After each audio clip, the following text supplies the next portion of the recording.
It's just gone after 12 o'clock. Welcome back. Assalamu alaikum. This is the Mid Morning Show with me, Julie Ali.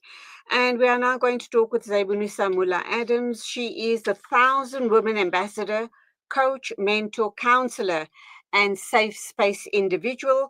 We are going to be talking mental health awareness and all the different colored ribbons, what they stand for, and what we ought to be doing to support the different initiatives. Zyboonisa Moola Adams, Assalamu alaikum to you. Welcome to the program.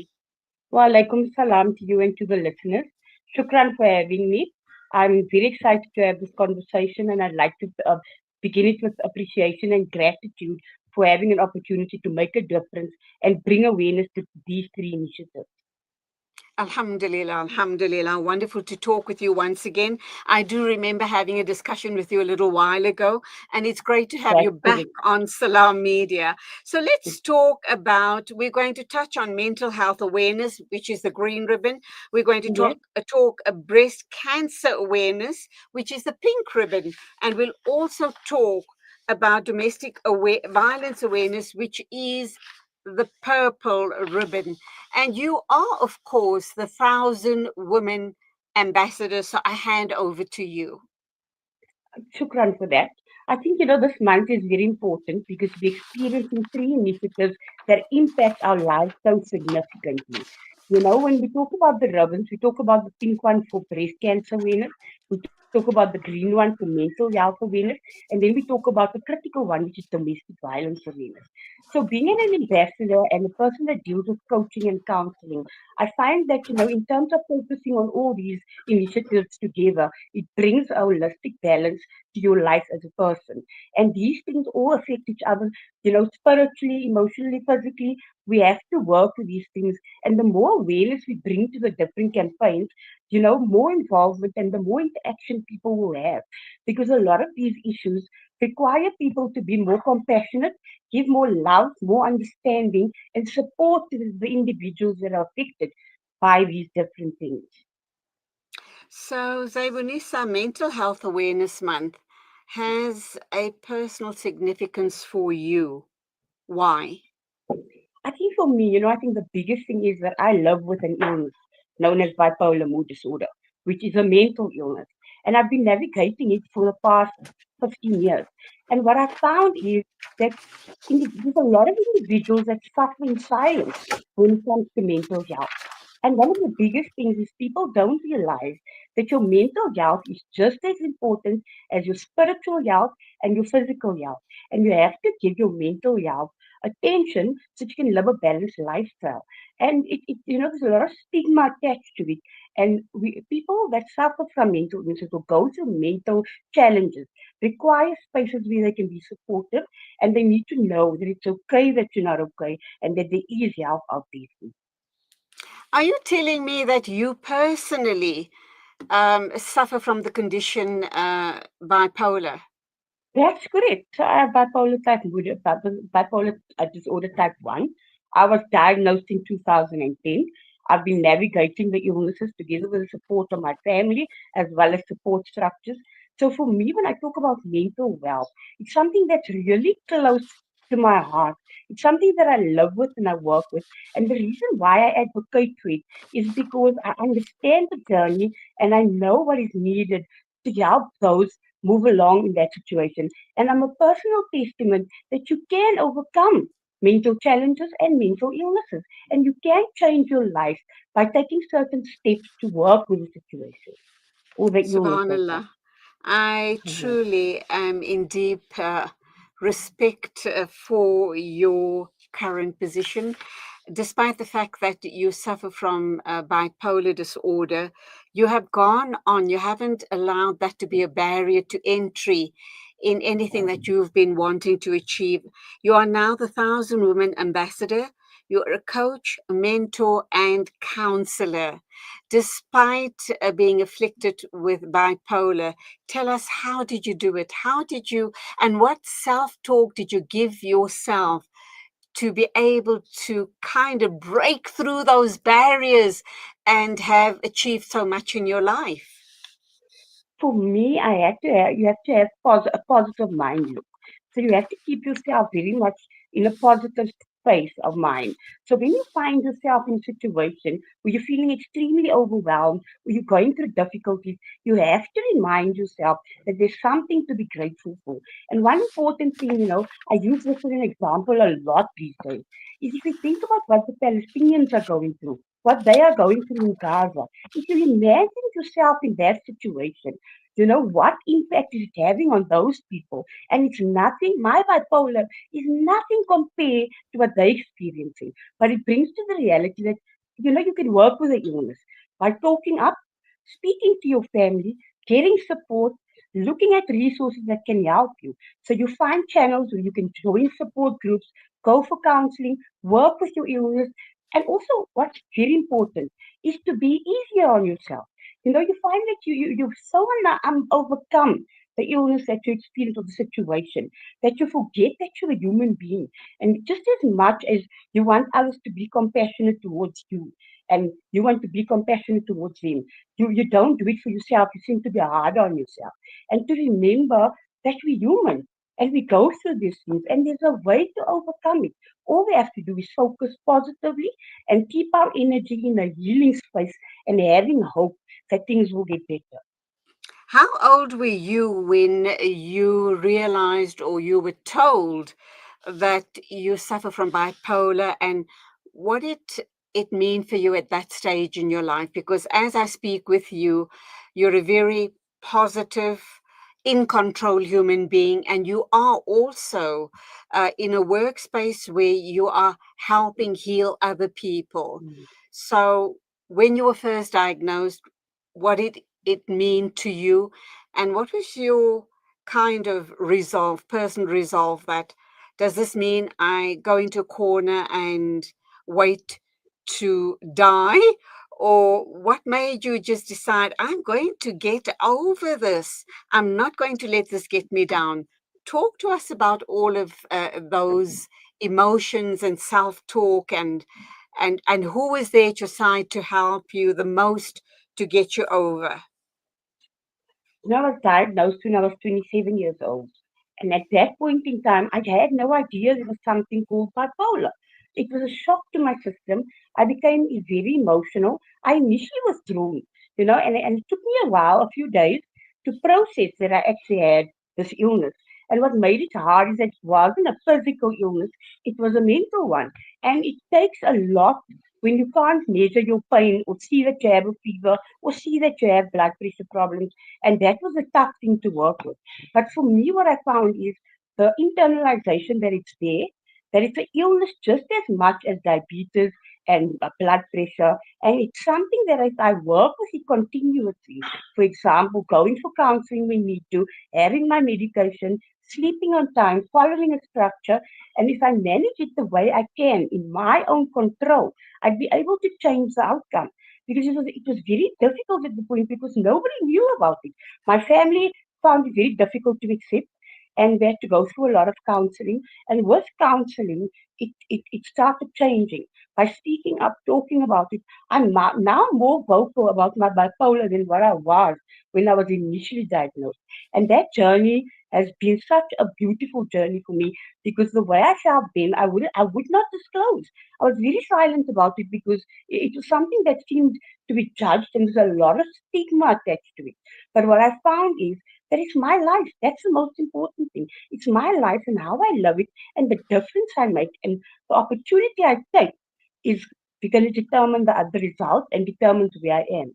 My family, my spouse, very important. They were very supportive, even though we didn't initially understand it. They were there. They gave me the space to talk. They heard me without judgment. They didn't criticize me. They supported me and went with me to appointments. They asked questions and they were involved. They still are today. So it makes things easier for me to manage.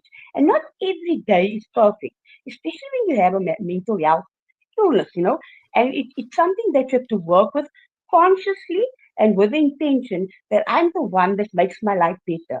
I'm the one that determines the outcome. And, you have to have a balance spiritually, physically, emotionally, and mentally continuously to make sure that you're okay. Is that the reason why you decided to become a coach, a mentor, and a counselor? Because you wanted to help other people, and you also spoke about stigma, and it's still stigma is rife as far as mental health is concerned. Were you not afraid of being marginalized when you kind of came out in the open about the condition? I was very afraid. And I couldn't be vocal about it at first. I couldn't utter the words at first. It was scary because people were judgmental. Some people had the perception that you lack faith if you're diagnosed with that and you're not on the right track.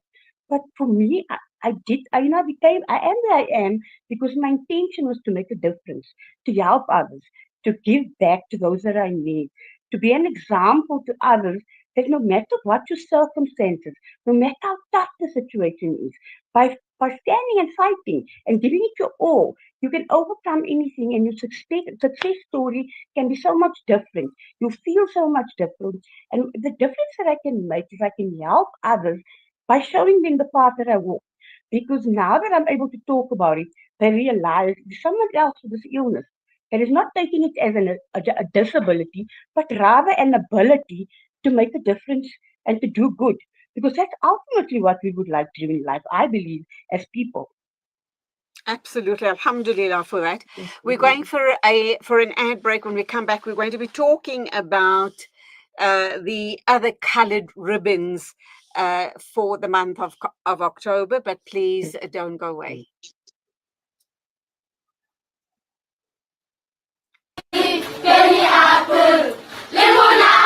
Penny Appeal's Education First campaign helps children to get access to quality education. I'm 14 years old. When I grow up, I'd like to be a scientist. We believe every child belongs at school, And we want education, a better education. learning and dreaming their way to a better future.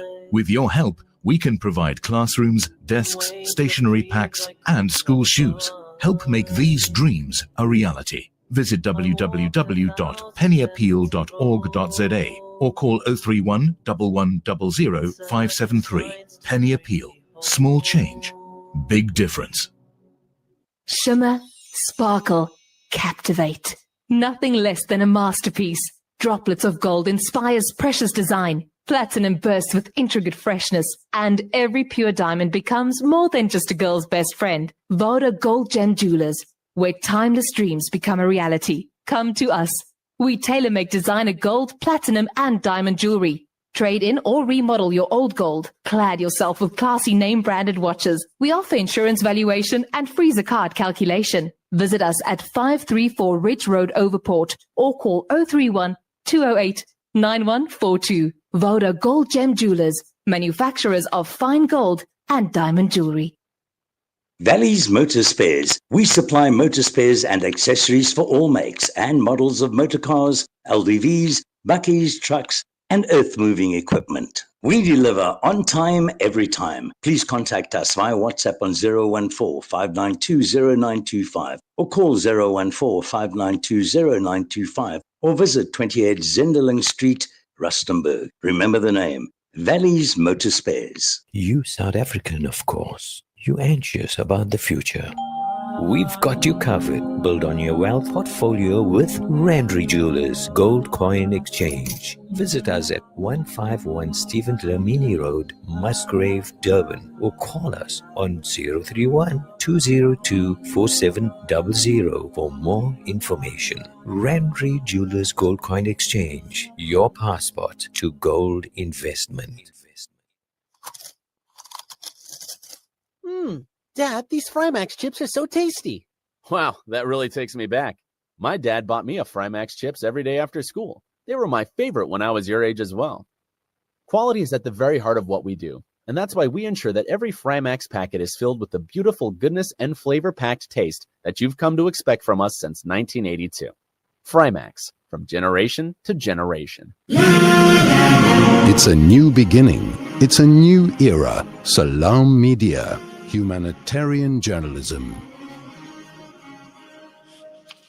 Welcome back. We are talking breast cancer awareness, domestic violence awareness, and mental health awareness with the amazing Zyboonisa Moola Adams. She is the 1,000 Women Ambassador, and she herself is she herself suffers from bipolar disorder, and she very graciously spoke about her condition and how it motivated her to go out into the world and not to hide the condition she is suffering from, and to put it out there and to make people aware that you can lead a normal A life is possible if you choose to do so. And I think very important, the important message that came through from her response was that you need to be really spot on in terms of your diet, your medication.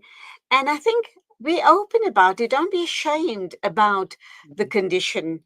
Be open. People will respect you and tell them, I have this condition, but I am managing my life. And whatever situation you find yourself in, you too can overcome if you have a positive mindset. So welcome back, Zyboonisa. And through your time when you spoke openly about bipolar, were you not afraid people would marginalize you? And we know back in the day there was such a stigma, and there probably still is, regarding mental health issues. How did you kind of navigate those type of situations? I think for me, it's so right about it that the stigma still exists. And I find myself often I have conversations with people that don't really understand it and get it. And initially it was very difficult for me to share my voice and to find my place. But when I realized that it's something I can speak about, and the more I created awareness and spoke about my journey, the better things will become and people won't marginalize you anymore. So there was big tough conversations, when people don't really and you do feel as though you're placed in a box. It makes you feel isolated and alone.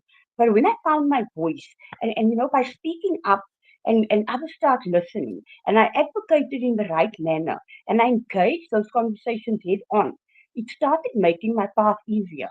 I'm still very aware of the stigma.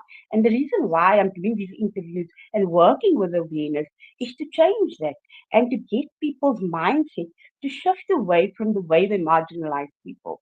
Because it's not a fair judgment and it's not a fair box that we get placed in. You're so correct in saying that. And yet, the next awareness campaign we're going to touch on is breast cancer. And my heart and duas go out to all people suffering from any form of disease, breast cancer or otherwise. But the moment you hear somebody is suffering from breast cancer or any other cancer for that matter, it immediately kind of people are so empathetic towards the patient and wanting to do everything in their power to be supportive of that patient, and the total opposite can be said about any mental health illness. And it is really time now that we break down those walls and people to understand and appreciate mental health or mental illness is exactly like any other physical illness that a person suffers. And mental health patients need to get more or as much support as people with a physical ailment or illness. So let's then talk about Breast Cancer Awareness Month. I think for me, it's you touched on it's close to my heart. What you're saying is so correct that they require equal attention. When it comes to breast cancer awareness, I find for me a lot of women, avoid what they need to do. We take on so much responsibilities, so many roles within our lives that we don't take the time to go and make sure our health is checked physically from that perspective. And in the time that I've worked with anyone, the most important thing I've learned is that the earlier you detect the illness, the better off you'll be in terms of your journey to healing, your journey to recovery, and the steps that you need to take. So we need to prioritize our screening, do our health checks annually, And that's where the pink ribbon comes in as a reminder, especially when it comes to this time of year, that those are the things that we as females need to do in order to protect what we were given sacred, our bodies, our entire well-being, just as much as mental health needs to be taken care of. But a lot of the people I've spoken to is that they do it out of fear. They're afraid of what the results could be. They don't. The journey is uncomfortable. But I think for me, the most important thing is the earlier you detect if there is an illness or an issue, the sooner the steps can be taken for in your road to recovery. And to wrap up, then, another very important issue, and that is the purple ribbon, which denotes domestic violence awareness. Again, in our communities, there's a lot of stigma where domestic violence is concerned. People don't want to face it straight on. And oftentimes, the poor woman is blamed for being the victim of domestic violence, because you hear things like she deserves it, or she keeps pushing him, and that's why he reacts the way he does. Why does she keep pressing his buttons? And we know that when we talk domestic violence, it comes in very many different forms. There's emotional, physical, sexual, financial, That's correct. mental, and a whole lot of other forms of domestic violence. Talk to us about it. Which is the most common, and how do we start addressing it? I just feel it's a crying shame that in the 21st century, we are still talking about domestic violence. This should have stopped many, many, many hundreds of years ago. I'm in agreement with you 100%. This is something that we should have had under control a long time ago. And it's quite a big pandemic, if I say the word, globally. It's not just in South Africa. And the stats are alarming. The biggest one that I can talk about is physical and sexual violence. And, the impact, and it's impacting across all races, across all ages. And it's become a norm that people step back and don't want to get involved. And the reality is, that we have to stand up in situations where we can support and help others. We don't have the solution necessarily, but when you can take a step where you suspect something is wrong, or when you've seen something going wrong, you can stand up as a voice for that person and give them a space where they can talk and be heard.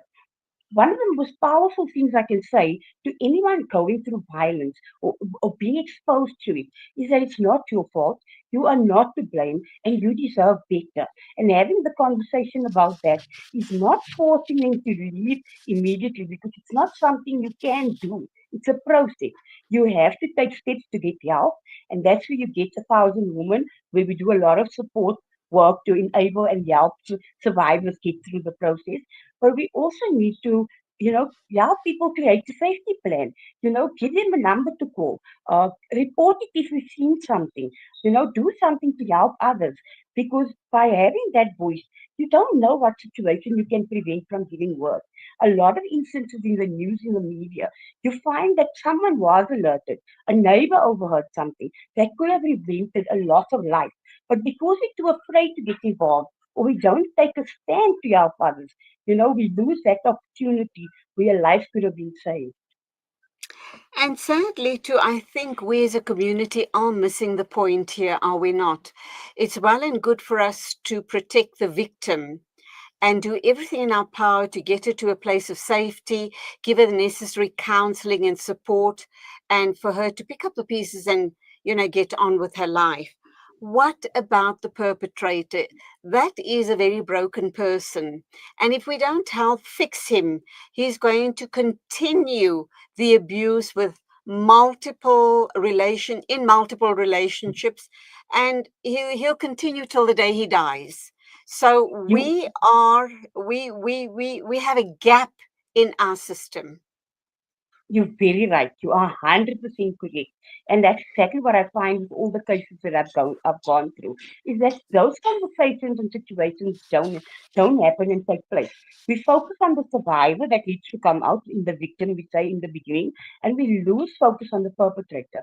But what you actually find in those cases is the perpetrator could have been exposed, and most of the case was exposed to severe trauma and experiences as they grew up that led them onto this path where they then became the ones doing things to others. And they need a lot of counseling. In a lot of cases, they go through the justice system, so, restraining orders and that type of thing. But the truth is, they themselves need to be equipped to the skills, because you find that they've got aggression problems, they haven't dealt with the trauma, they're not open to counseling because they think that men don't go through that, for example. And if by engaging and having those conversations and approaching our cases differently, we can heal people from both sides, and that ultimately makes a bigger difference. So we don't have the same situation repeating itself continuously. And there's a lot of work to still be done helping the perpetrators as such. Because once the community and the world see them as bad people, we don't give them the tools to rehabilitate, if that's the word, or to change their circumstances so that they don't influence others. And then we've got to spend a lot of time in restoring and healing, people that have gone through it on both sides, the victim and the perpetrator. We need to wrap up now, but two final important questions, Zyboonisa. October brings together these three very important causes. What message ties them all together for you? And I'd also like your final reflections for our listeners. I think for me, the biggest message is about survival, awareness, and hope.